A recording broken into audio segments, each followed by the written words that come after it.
A major update in a case that we've been following in Anne Arundel County. 19-year-old Jonah Poole has been sentenced to life in prison with the possibility of parole for last year's murder of 67-year-old Edward Koza. Now, this happened at the garden center Koza owned in Davidsonville. Sarah Robinson was in court today and spoke with people who knew Koza. Poole pled guilty back in March to brutally beating Koza, tying him up, and then putting him inside his pickup truck and lighting it on fire with Koza inside. For today, for friends and family of the victim, they say that this was a sense of justice.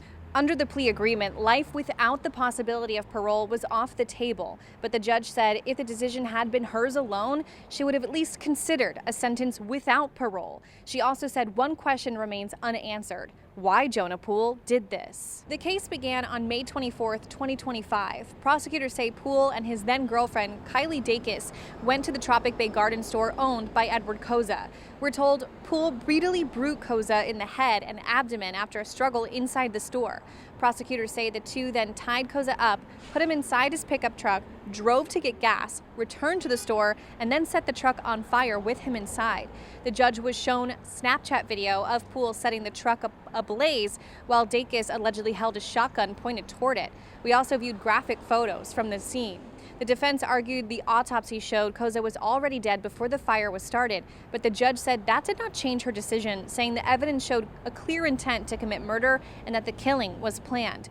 We spoke with one of Koza's customers who said the hearing was difficult to watch. Koza's attorney told WUSA 9 he respects the court's decision. How does this happen? You know, it's just just the barbaricness of it, you know, it's just, there's no words. There's no words. I think the sentencing went well for us today.